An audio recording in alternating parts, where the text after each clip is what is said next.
somewhere in the dry grass and eucalyptus scrub west of Melbourne. A horseshoe of stones curves across a low basalt ridge. The stones are enormous, some weigh close to 2 tons. They have been placed with mathematical precision, aligned to the solstices, and no European hand had anything to do with it. Researchers from Victoria University spent years measuring the arrangement and came to a conclusion that stopped them cold. The alignment is real. The structure could be more than 11,000 years old. That would make it one of the oldest astronomically aligned stone structures found anywhere on Earth. Not in Egypt. Not in England, in the paddocks of Victoria, 40 kilometres from the Melbourne CBD. If you are watching this channel for the first time, subscribe now and hit the bell. New discoveries from across regional Australia go up every week. Australia has a deep history that is only now being taken seriously by the wider world. And nowhere is that history more concentrated or more quietly unsettling than in the bush surrounding Melbourne. Massive stone arrangements tracking the sun with precision. Carved trees predating European settlement by centuries. Underwater terraces below Port Phillip Bay. Chambers in basalt country that no geological process fully accounts for. Today we look at 11 structures in the Victorian bush that researchers cannot completely explain. Some have been studied in near silence for decades. Others only recently came to wider attention. A few have been met with something close to institutional discomfort. This is what the country around Melbourne has been keeping to itself. Structure number 1, Wurdi Youang, the stone observatory hidden in the western grasslands. Drive west from Melbourne along the Princes Freeway, and you pass paddocks that look like they have always looked. Flat, dry, golden in summer. Turn off near Little River and follow the gravel roads toward Mount Rothwell, and you reach a place that stops people cold. Wurdi Youang sits on Wathaurong country, on a low basalt ridge surrounded by native grassland and the distant outline of the Youyangs. From a distance, it looks like nothing particular, a scattering of grey rocks across pale ground. Then you walk closer, and you understand these stones are not scattered, they are placed. The arrangement is roughly egg-shaped, stretching more than 50 meters along its longest axis.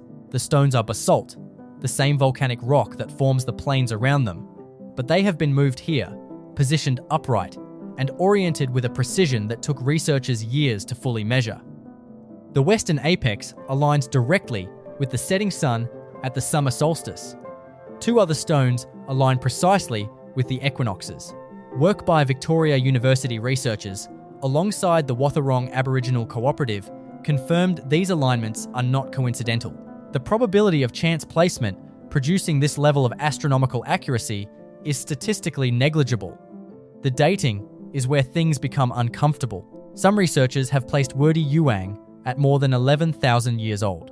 If that holds, it predates Stonehenge by roughly 6,000 years and represents one of the earliest examples of astronomical stone architecture on Earth. The Wathaurong people say their ancestors placed the stones to track the seasons for harvesting and ceremony. That explanation is practical and profound, but the scale of construction and the precision of alignment raise questions that one explanation does not close.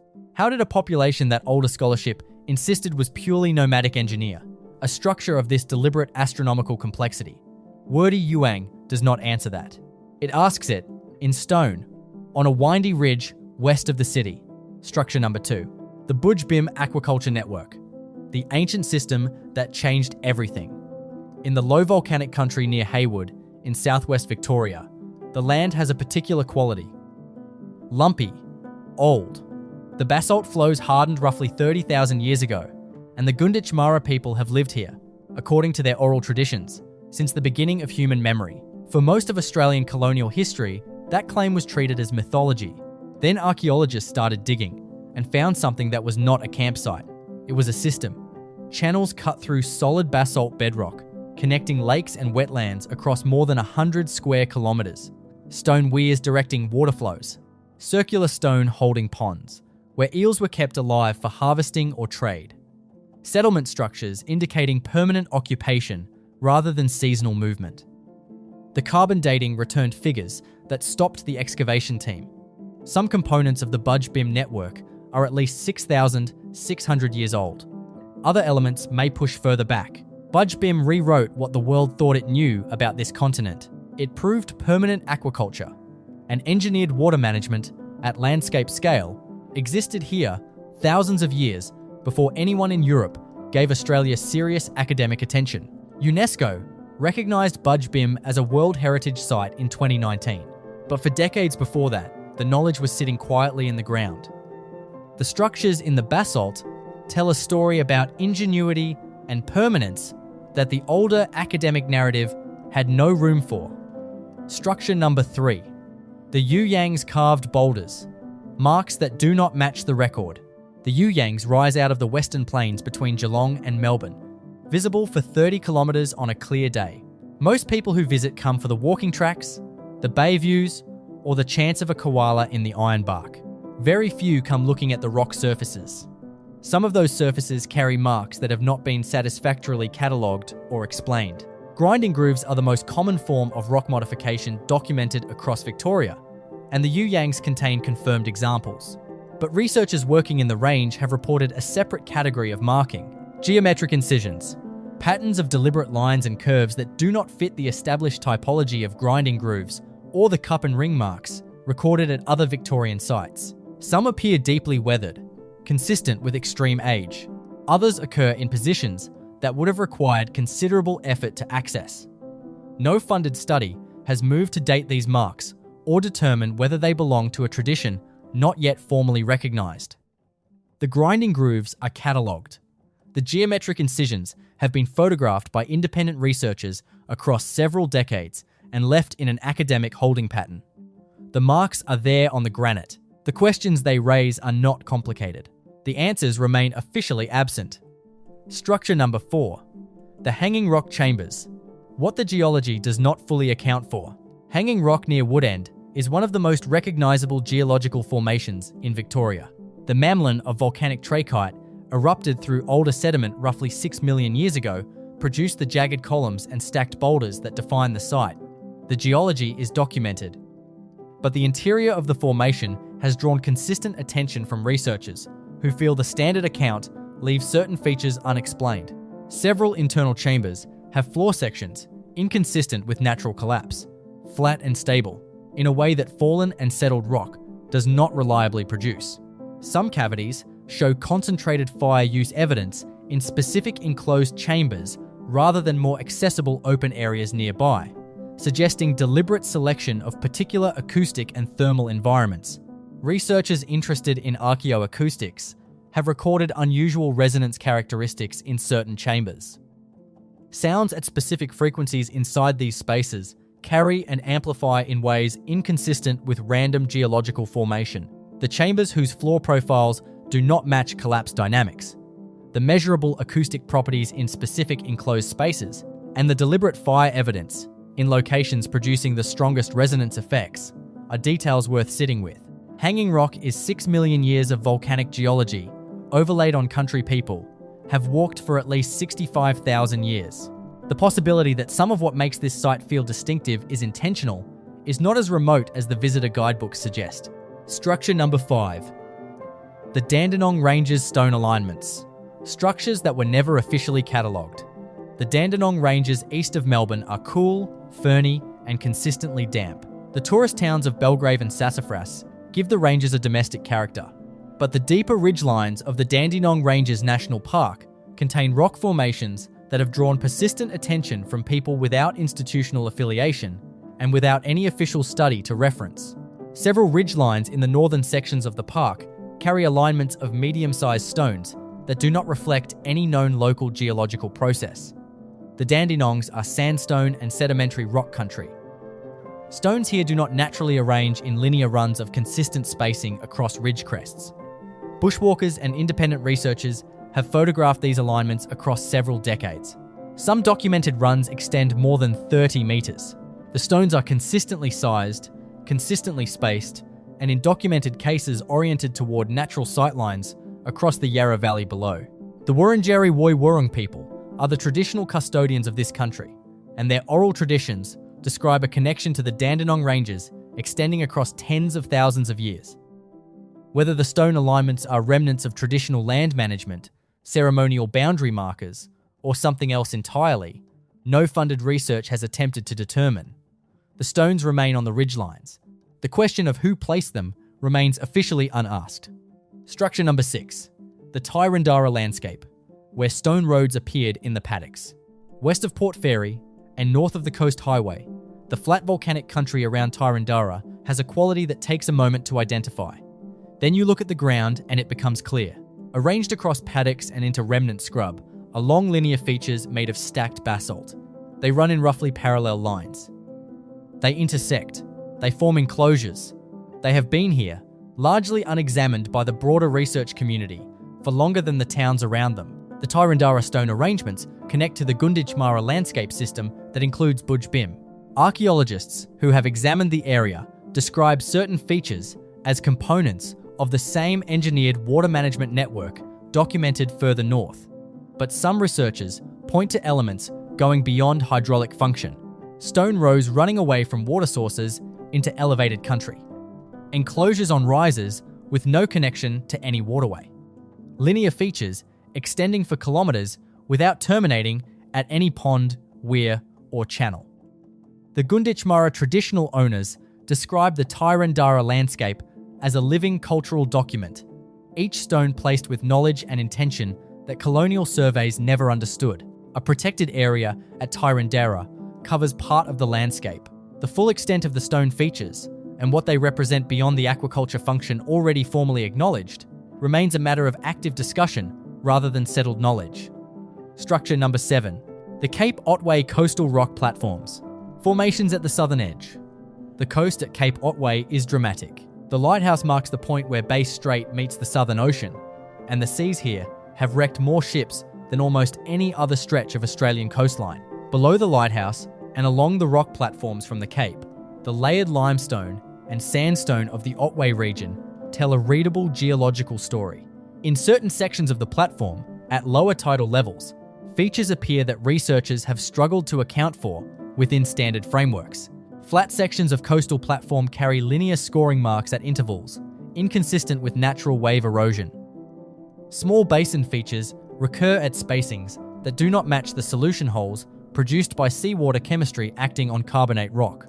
In at least one documented location, upright stone fragments stand along a section of platform in a configuration that wave action alone cannot adequately explain. These are not rocks shifted by storm surge. They are positioned in a line of consistent height on a platform, showing other signs of surface modification. Sea level around Cape Otway was considerably lower during the last glacial maximum, roughly 20,000 years ago, and the current rock platforms would have been well inland. If the surface modifications date from that era, they would represent some of the oldest coastal engineering evidence in Australia. No funded study has attempted to date them. The official position remains that the features are natural. The distance between that position and what independent researchers have documented is not a small one. Structure number 8. The Mornington Peninsula underwater terraces. What the divers found in the bay. Port Phillip Bay is a familiar body of water. Ferries cross it on schedule. Weekend sailors tack between Dromina and Williamstown. But along the Mornington Peninsula side, in the shallower inshore zones, divers over the past 3 decades have been describing something not appearing on any geological survey of the bay floor and not addressed in any coastal heritage assessment. Terraced formations, flat steps shaped into subsurface rock at consistent intervals, running parallel to the current shoreline and descending from the shallows into deeper water. The spacing between terrace rises is regular. The flat upper surfaces show a uniformity that natural wave erosion acting on a regular seabed does not produce. Divers who have photographed and measured these features reach for consistent language, deliberate, leveled, worked. Not the words people use for wave-scoured rock. Port Phillip Bay was dry land for the majority of human prehistory in this region, filling with seawater as global temperatures rose following the last ice age, a process largely complete around 10,000 years ago. If the terraced formations were built when that ground was above water, they are at minimum 10,000 years old. The Bunurong people, whose country includes the Mornington Peninsula coastline, describe land now submerged beneath the bay as part of their ancestral territory. The terraces have not been formally assessed under any heritage framework. The features are there for anyone willing to look. Structure number 9, The Healesville stone walls, kilometres of construction in the mountain forest. North of Healesville, where the Maroondah Highway begins its climb into the Great Dividing Range, the mountain ash forest closes in and the traffic thins quickly. Hikers who push off the main tracks, across the Watts River watershed and into the gullies draining the southern slopes, have been reporting something consistent for several decades. Stone walls, long ones, running through the forest with no apparent connection to any pastoral history of the district. The walls documented in the Healesville hinterland are not subtle. In several confirmed locations, they stand over a metre in height and run continuously for distances approaching 2 kilometres. The construction is dry stone technique, basalt and granite fitted without mortar, heavily overgrown now with moss and lichen, but structurally intact across long sections. The walls do not follow any surveyed pastoral boundary. They predate the survey maps of the area, and their location on steep forest country deep in the ranges does not support any conventional agricultural explanation. Several researchers propose these are remnants of Wurundjeri land management practice, boundary features predating European contact. Others note that certain wall sections align with seasonal water sources and animal movement corridors, suggesting deliberate ecological management at landscape scale. The Yarra Ranges National Park Management is aware of the walls. No formal heritage assessment has been completed.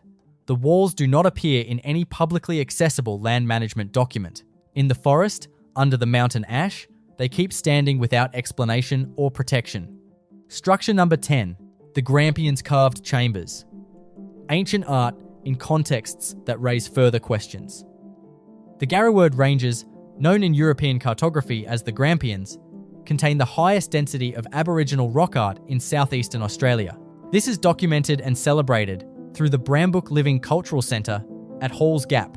The Jabwurrung and Jardwajali peoples, whose country encompasses these ranges, have maintained active connection to the art sites across a history measured in tens of thousands of years. But within the documented sites, and in adjacent locations, there are carved recesses and modified rock faces not fully incorporated into existing interpretive frameworks.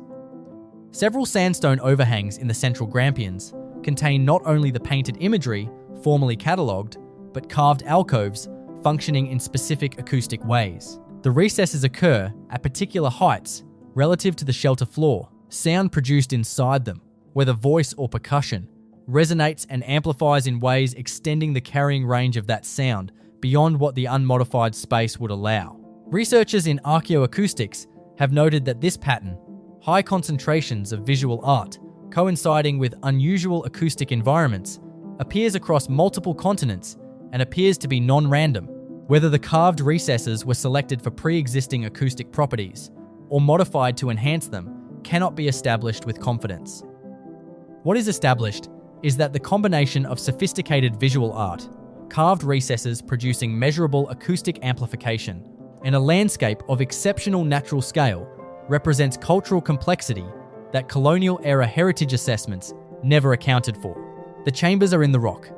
The acoustic effects are reproducible.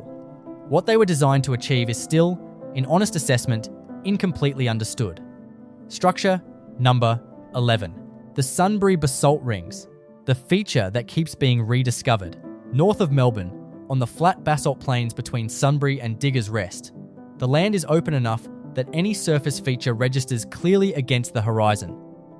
In this country, a series of low circular basalt arrangements have been observed and independently described by separate researchers across different decades, none of whom appear to have known that others had previously documented the same features. That pattern of independent rediscovery, different people finding the same structures without prior knowledge or coordination, is one of the more compelling aspects of the Sunbury Rings. The arrangements are not dramatic at ground level. Low stone profiles, some partly sunk into the soil by agricultural compaction, difficult to read at eye level, but coherent from any slight elevation. The forms are circular, ranging from approximately 6 metres to over 20 metres in diameter. In at least 3 documented locations, the rings occur in clusters, with a larger central ring surrounded by smaller rings at consistent spacing. The basalt is entirely local material, but this stone does not naturally distribute itself in circular forms. Basalt weathers out of volcanic soil in irregular and unpredictable patterns, The circles are not irregular. The Wurundjeri Woi-wurrung people have identified the Sunbury district as significant country within their traditional territory, associated with ceremonial gathering and seasonal grassland management. The basalt rings have not been formally assessed under the Aboriginal Heritage Act. Several confirmed sites appear on private farming land. Others fall within areas now zoned for industrial and residential expansion north of Sunbury. The risk from ground disturbance without prior documentation is real. The stones are low to the ground. The soil accumulates season by season. Without formal protection, in a generation or less, some of these rings may become unreadable. 11 structures. 11 sets of questions the standard historical account does not adequately address. From the stone observatory at Wurdi Youang, where the solstice alignment holds to within a degree, to the underwater terraces off the Mornington Peninsula, resting under 10,000 years of bay water, to the basalt rings north of Sunbury being independently discovered and quietly relost across the decades, the country surrounding Melbourne carries an archaeological depth that is only now beginning to receive serious attention. The Wathaurong, the Gunditj Mara, the Wurundjeri, the Boonwurrung, the Djab Wurrung, the Djad Wurrung, nations with histories extending across thousands of generations here. The structures they built are not curiosities. They are evidence of engineering, ecological management, and cultural practice at a scale that rewrites what this part of the world was before 1788. What we are only beginning to understand is how much of that rewriting has yet to happen.